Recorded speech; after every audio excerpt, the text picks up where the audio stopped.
What is up, everybody? We are back. I'm delighted to be joined by Mr. David Lynch, who was at Anfield last night for that fantastic 2-0 victory over Real Madrid. And David, I think it's fair to say this Arne Slot lad is all right. yeah, yeah, maybe understating it a little bit there. It's just ridiculous now, isn't it? Every time we come on to talk about a game, it's been another miraculous performance, or they've dug it out in some way. It's just win after win after win. What is it? Played 19, won 17, drawn one and lost one, and just another. Not just a win last night, but a win over Real Madrid, finally ending that hoodoo after 15 years and 8 attempts at beating them and failing. So it was massive. It also takes them back to the top of the Champions League. It sets them up perfectly for Sunday. It's just another amazing night, really, and I can't believe how many amazing days and nights there've been under this manager. When he's only just come in, he's replaced a club legend, and you're worried about what that would mean for Liverpool, and it's just been almost perfect so far. And yeah, last night was just incredible. So obviously I want to go through the game and the performances, but before I do, I just want to know, what was it like inside the stadium last night? Because it came across on TV amazingly well. Obviously the tackle for Bradley and whatnot, but just in general, did it have the air of a big game when you were preparing for it? Yeah, special. I mean, even walking up to the ground, you sort of get that vibe around. It just feels exciting, and you can see that in people's faces and people rushing about to get the pub beforehand. I really do enjoy the build up to those games, but it's kind of funny because a lot of the talk, or some of the talk around this one, had been kind of, it doesn't really matter if Liverpool lose. It's not as important for them as it is for Real Madrid, and all that was there was some truth to that.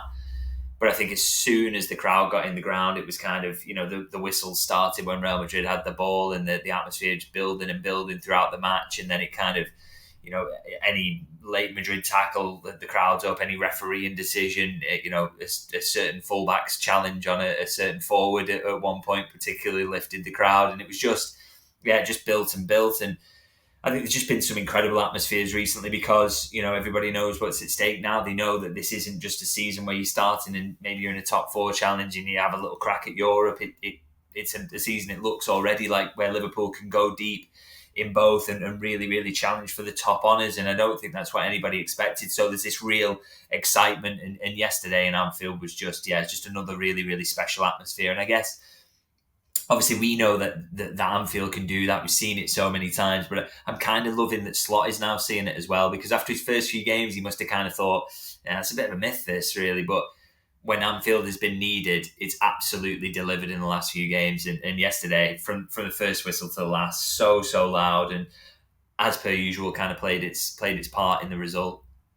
Lots of dignitaries there last night as well. I seen Rafa Benitez, Rafa Nadal was there, Ian Rush was there. I mean, all the great and good were out for it. And I'm going to focus mainly on the Irish side of this for a little bit because, I'm feeling very proud today, David.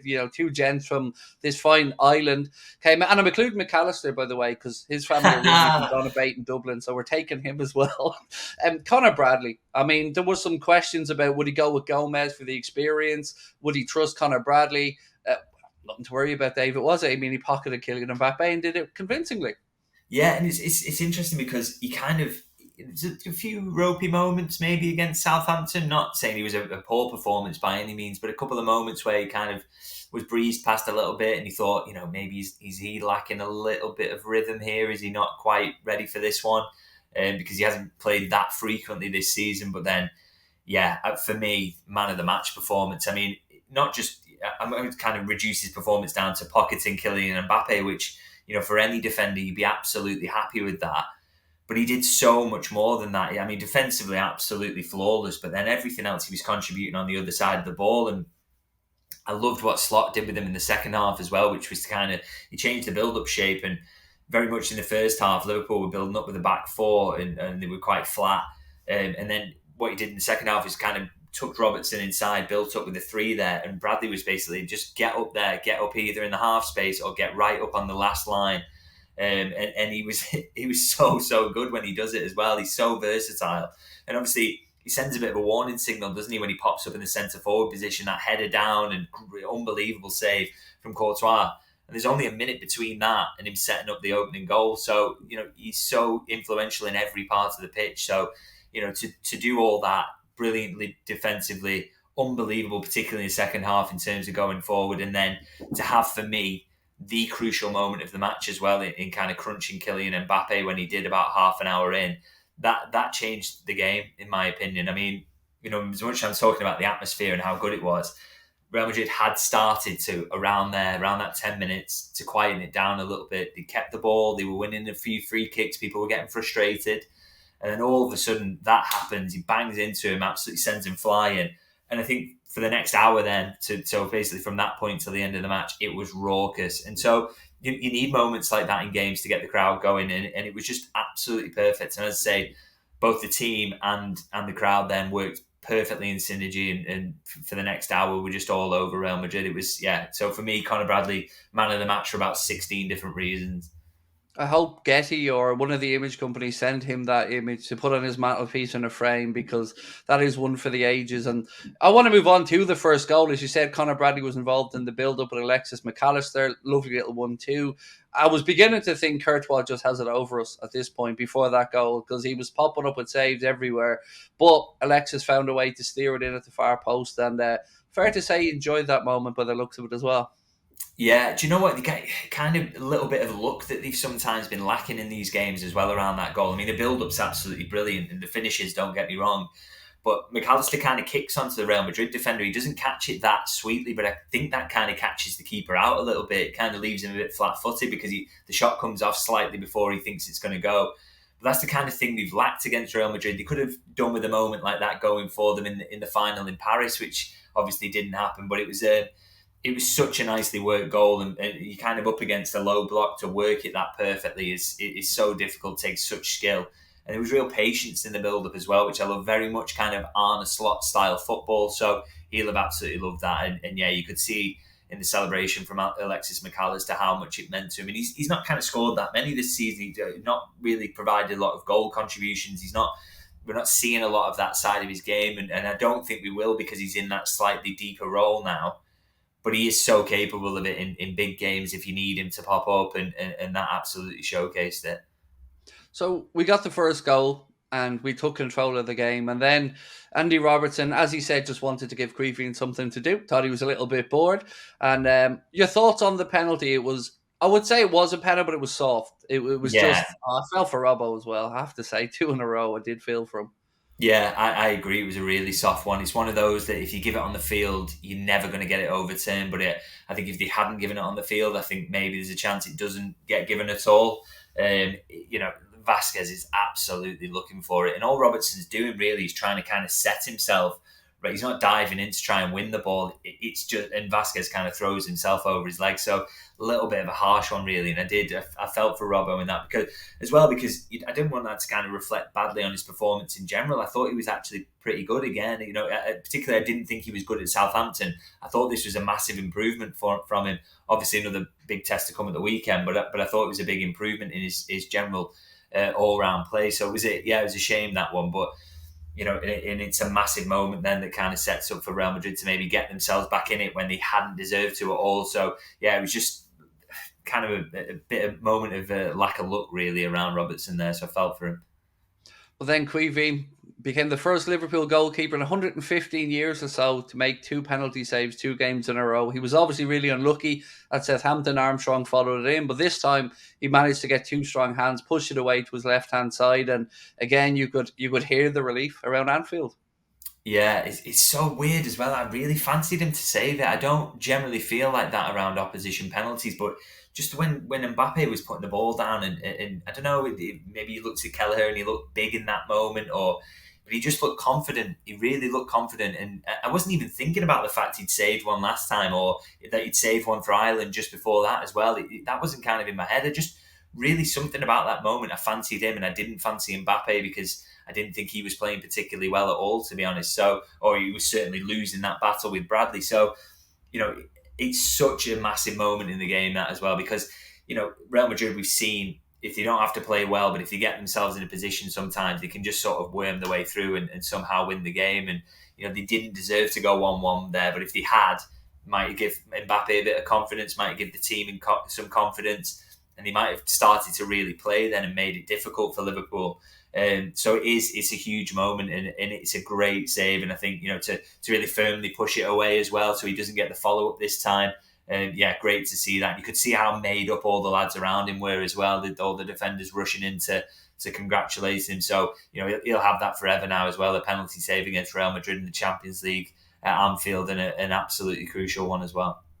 A rare moment of emotion from Caoimhin as well after he saved it. He did a bit of a fist pump, and I enjoyed that because he's so calm and laid back and composed. It was nice to see him express that because, as you said, teammates straight over, everybody acknowledging him.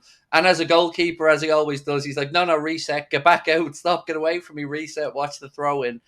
It was a great moment. And of course, then we go up the other end a while later, and Mohamed Salah gets brought down in what is, a very stonewall penalty. And I have to say, with the penalty, look, people miss penalties. That happens all the time. I could see what he was trying to do.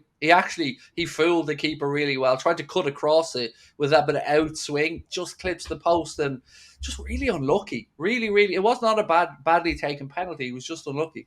That's it. I don't mind kind of players missing penalties in situations like that. I mean, I kind of, what the best example I can always think of, a good penalty miss I can think of is, you remember England losing in the Euros final to Italy, and Marcus Rashford hits the post in that one. Now, of all the misses that happens in that penalty shootout, his is the best because he executes exactly what he wants to do. He sits the goalkeeper down, passes the ball to the other side. It's a perfect penalty except for that much distance, basically. And like you say with Salah, really kind of reminded me of that, is he's executed a really good penalty, but the margins are so fine that he has just clipped the outside of the post. And, it's not like blasting it over or having a moment of madness like that. It's just, these things can happen. And I think the really good thing about it as well is that he didn't let his head drop. He just kind of laughed it off, and, these moments happen. And also, if he is going to miss a penalty, which has got to happen at some point, to miss it in that game where it ultimately didn't matter at all, you'll absolutely take that. So I'm sure he'll go on another run now of dispatching penalties. The only ones that I ever get angry about are the Panenka's gone wrong. Those type of penalties where you look so, keeper just stands there and catches it and you look like a clown. But as you said, we're talking millimeters, centimeters here between a great penalty and one that just went the other side. But as you said, if we missed them in these games, great. As long as it doesn't affect the result, nobody has to worry about it. We did find the winner, though, and as so often has been the case this season, David, another set piece, another headed goal, and Cody Gakpo, I'd say once again, he enjoyed that moment, and he seemed to hang very high for quite a while. Yeah, he's really good in the air, isn't he? He's a big lad, and that's a real strength of his aerial prowess, and just such a good sub to have as well up your sleeve. I mean, in a game like that, you just think you're starting someone like Cody Gakpo, who's such a goal threat in the air and on the floor. Being able to start him on the bench and have him come off it and just gets in there and gets a key goal, and got a few of those now this season, important goals. And he's just he's a massive player for Liverpool. He's another one of those who's being doubted at times, but I don't think you could ever, he just has always had these sort of series of qualities in that he's quick, he's strong, he's massive, he's got an unbelievably powerful shot on him, and he can finish. So he's got a lot to like about him. And I know at times under Jurgen it didn't quite work for him, and being moved around wasn't helpful. But if you give him a consistent run of games, he clearly likes playing off that left-hand side. He just looks really confident and like he's enjoying himself, and he definitely enjoyed scoring against Real Madrid yesterday as well. So, great to see him get on the score sheet. Great to see him score a set piece as well, because I think that's an area they wanted to improve this season. And we've seen a couple. We could still see more, but they're really important in games like this, particularly after you've missed a penalty, to just nick a second goal from a set piece. That settled it. That was game over then. So really, really good to see that. The only downsides, I guess, from the game were the couple of injury concerns that we had. Conor Bradley gone down. And then I would say an injury to Canade, but I want to be a bit more blunt than that. I thought Endrick was a little shit when he came on. And he was putting himself about, and it wasn't great. And if he boos out, again, I think we can look at a Real Madrid player and think completely avoidable, that one. Yeah, he was clearly trying to leave something on everyone, really, wasn't he? When he came on, Endrick, and he's very, very young, so you don't want to judge him too harshly. But I thought, like one of his senior teammates, to maybe have a word with him and say there's ways to impact a game, and that's not necessarily it, because it wasn't unlucky the Canate one. He kind of barreled into him, and that those situations where you get little twists or whatever, you can land on someone. They happen when you're running around like that. So it was just, totally unnecessary. And yeah, that did kind of take the shine off a little bit at full time. Is just a small worry in the back of your mind that Conor Bradley's been forced off with that hamstring, and then Canate with his knee, and as Arne Slot said today, it's never a good sign, is it, when you have those situations? And Liverpool still don't quite know exactly what the prognosis is for both of them, but I would say as a start, I'd be absolutely amazed if you see either of them for the Manchester City game. And Bradley, I think with a hamstring, we can at least fairly confidently say it's going to be sort of 2 or 3 weeks at a minimum. I did enjoy Arne Slot's presser today, actually, and obviously you were there in attendance. I like the way he's still been very respectful towards Guardiola, not really making too much of their poor form. And I guess, if you contrast their performance, David, with Manchester City the night before at the Etihad against Feyenoord, let's be honest, we couldn't have a better time to play them, if we're being really blunt about this. We have to go out and do it, but, Pep does not look, it does not compute, is probably the best thing I can say about Pep. His brain seems to be frazzled at the minute. Yeah, I think some people are saying as well that kind of, maybe it's not a good time to play them because you could see a really huge reaction or whatever. But the fact is, all the way through this run, City have been trying to generate a reaction to how they're playing, and they haven't been able to do that. And there are reasons for that, which we all know, which is that I don't care how tactically good your manager is, you can't come up with something that's going to stop, going to make those older players be able to cover 15 kilometres in a game. It just, you can't do a lot about that. The only solution you can think of that you can kind of come up with is that they turn up to Anfield and kind of try and sit in a little bit, try and, make the gaps really small, and so that they can't be hit on the transition. But can you really see that? Pep Guardiola, his football, has he ever done that in his life? Can he suddenly change his messaging to his team? Can he get it so that they can be a team that sits in a low block that's good enough to frustrate Liverpool at Anfield? I really struggle to see it. And so I agree with you. I think it's a perfect time to play them. There's been no better time to play them in all the time that Pep Guardiola's been in England. And I think Liverpool's record against Manchester City at Anfield, even when Man City were flying, has always been incredibly strong. So in a moment where it's Liverpool flying and City struggling, you've got to think this is a big opportunity for them to kind of put the foot down and make that an 11-point gap. It's important to stay humble here, David. It's very important to stay humble in these situations. Yeah, he very much did. That's his little Rafa moment, I think, there for Erling Haaland. But coming into this game, it is, as you said, a chance to make it an 11-point gap with some difficult games coming up. You know what I've really enjoyed, actually? The difference between Arne and Jurgen's press conferences. I like how Arne interprets a question. And when somebody asks him, let's say, about Kara and Salah, he doesn't really get into whether it was right or wrong. He gets into, I liked the bit where he said he was, a very important player for us, top 5 in the world. And I like it. I very much am enjoying his intelligence, and he's very aware of his surroundings, and he's not going to give you anything too easily, but he's also very forthcoming with the tactical stuff, which I've enjoyed hearing as well. So for you as a journalist who's obviously attended many press conferences between Jurgen and Arne, what would be the differences initially that you're seeing? Yeah, I think Jurgen kind of slightly more open on certain things, and obviously a lot more of he's a kind of more gregarious character, isn't he? So we've noticed that. Arne Slot slightly more reserved, but I would say what's really been enjoyable, and this is particularly over the last sort of 3 or 4 weeks, is we are definitely seeing more of Arne Slot now.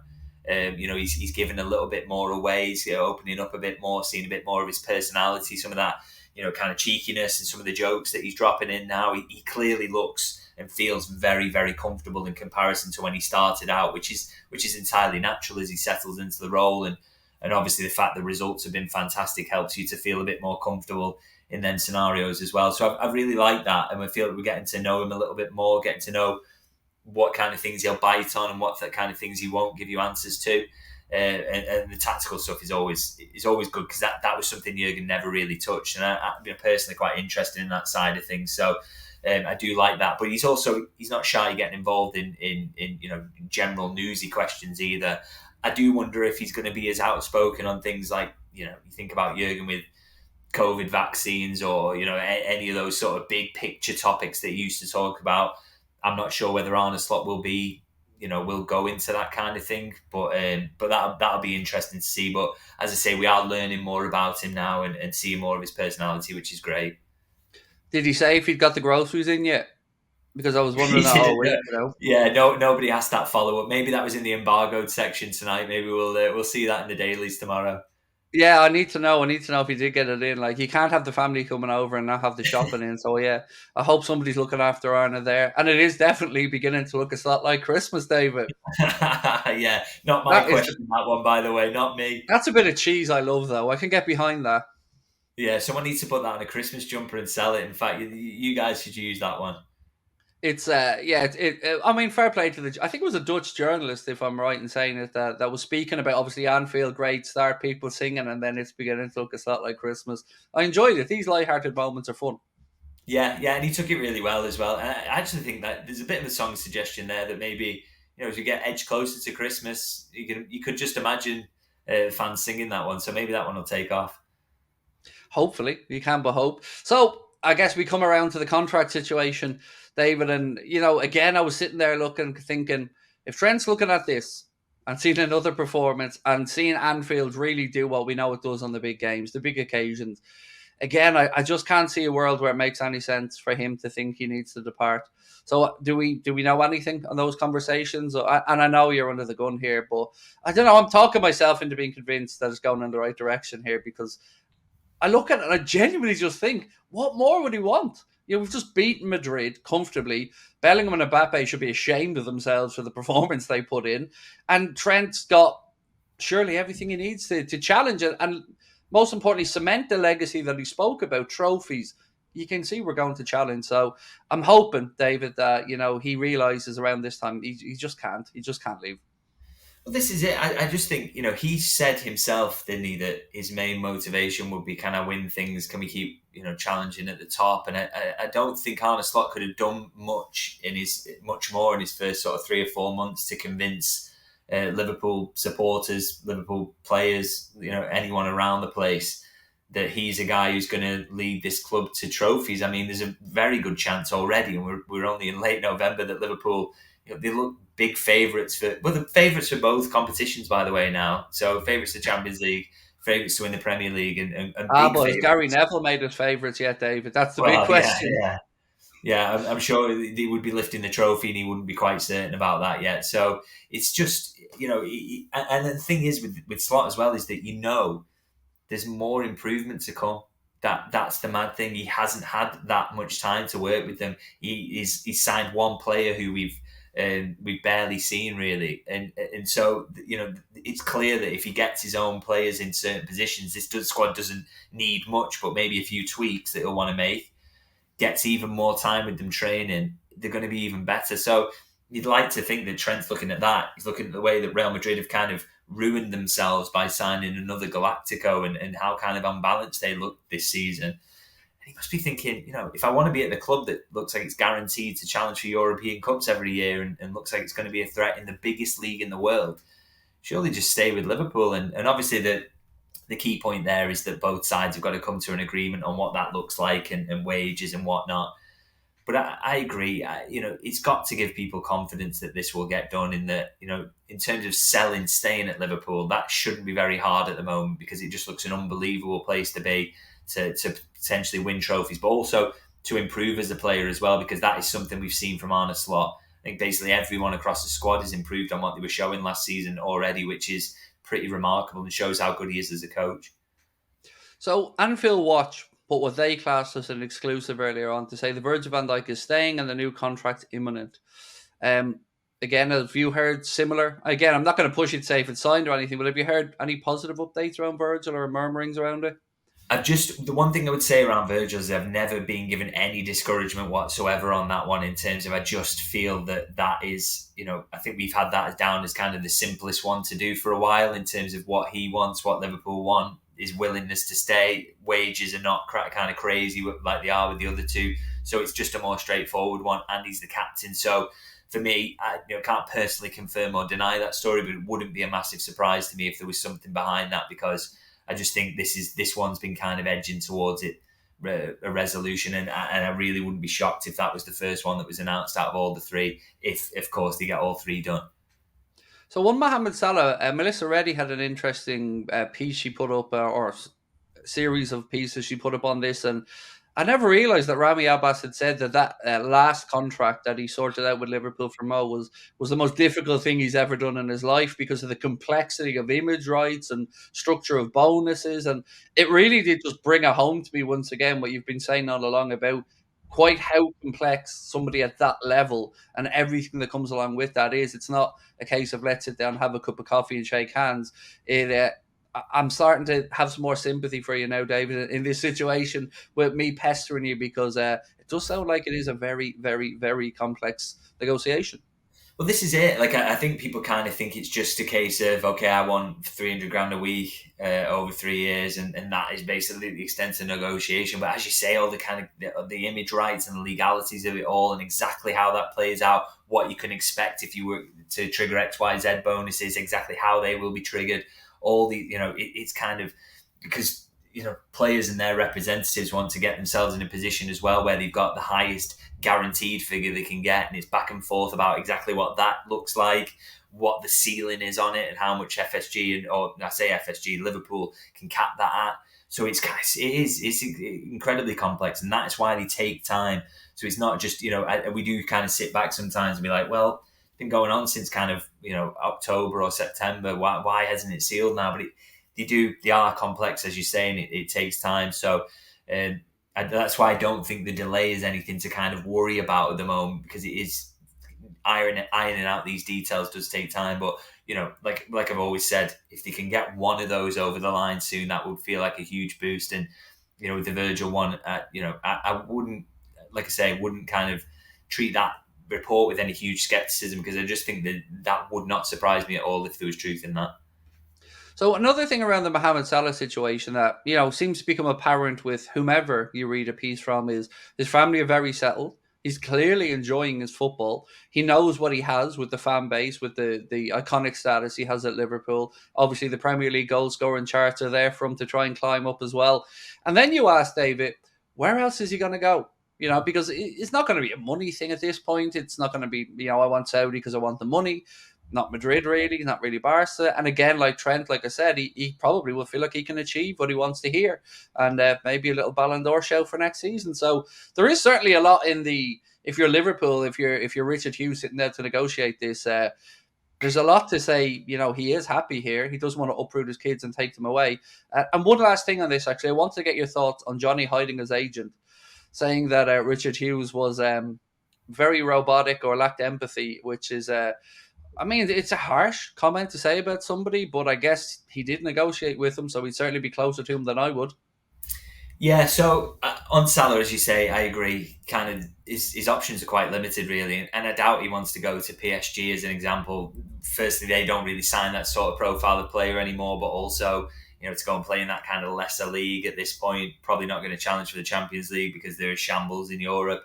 It surely can't appeal, and then you look around at the other big clubs.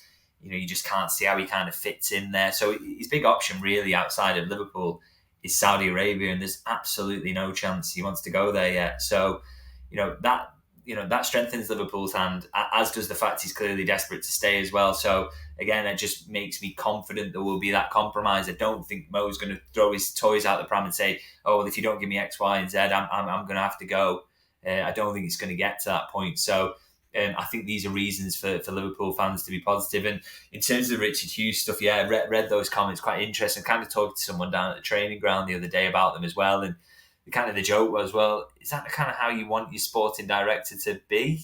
Kind of a bit ruthless and a bit robotic and kind of, reliant on the numbers rather than the, and also from personal experience as well, I've met Richard Hughes, and it doesn't really chime with what I felt when I met him, to be honest. I thought he was very, very personable and seemed like he seemed like a nice guy to me. Kind of, not someone who I thought had those huge personality defects. Obviously, I guess maybe you'd see slightly more of that side of him if he's in a negotiation and it is a little bit back and forth and you've got to be confrontational. And so maybe Robbie Hansen didn't feel like he got the best deal in that situation and he was being kind of put up against the wall a bit. But, that's what you want from your sporting director. You want them to be the kind of good mix, really, between, yes, being able to have good interpersonal relationships with players and the representatives, but when it's necessary, they have to be a bit ruthless and they have to defend Liverpool's interests above anything else. And so, yeah, I kind of took those with a pinch of salt, really, those quotes. But it was, yeah, pretty funny to read that.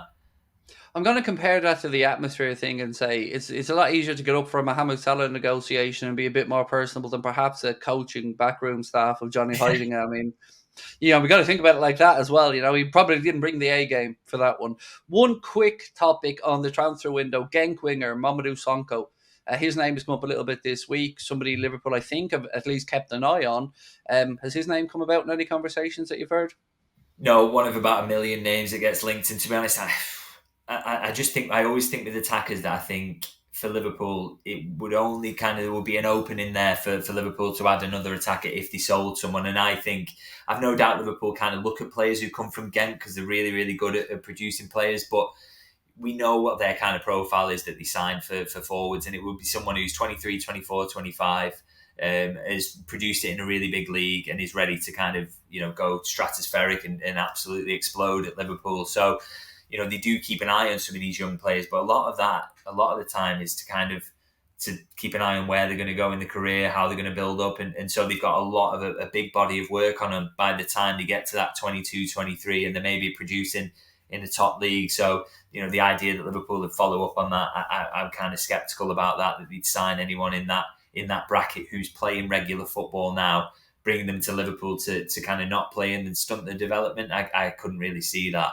And I have been amazed, by the way, recently with the amount of reports coming out from, how do I word this politely, one specific area and one specific journalist, so we say, just linking Liverpool relentlessly to players, to the point at which, if you do that many in this period, it's quite obvious that a lot of them are nonsense. And I cannot believe how many different reports of names I've been seeing recently. And I would just urge anyone who's seeing these huge names being linked to Liverpool consistently that, just take that with a huge pinch of salt. That is probably 9 times out of 10, that'll be agent talk. And just wanted to kind of go on record about that, because I've seen so many names recently and they're all nonsense. I've never understood the attacker links, truly. Like Omar Marmoush is maybe if Salah moved on, I could understand that. We don't really need one, to be honest. We've got 6 attackers, Jayden Danns as well. On the midfielder, real quick, any signs of Zubimendi maybe changing his mind or anything? Because, Real Madrid are going to go shopping. Maybe Man City might look to go shopping. We still need that midfielder.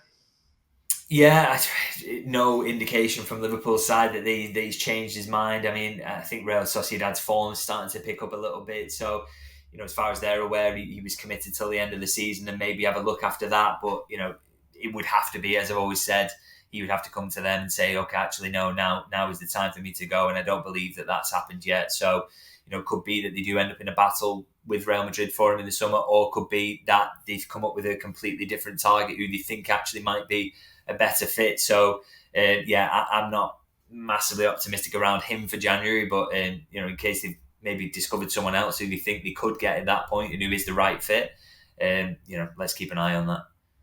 Have you any pieces coming up this week that you want us to know about, or anything you want to highlight in your work? Obviously, you're a tough week for you. You had Real Madrid on Wednesday, now City on Sunday. So, I've every sympathy for you. Yeah, so, on Substack today, if people want to check that out, davidlynchlfc.co.uk, I've got a piece on Conor Bradley and a bit of kind of insight from the training ground and a bit that I saw from training on and how Liverpool approached that game and his positioning. If people want to kind of learn a bit more about why he was so good and why it was partly down to how the manager used him and what they'd worked on in training that I'd seen.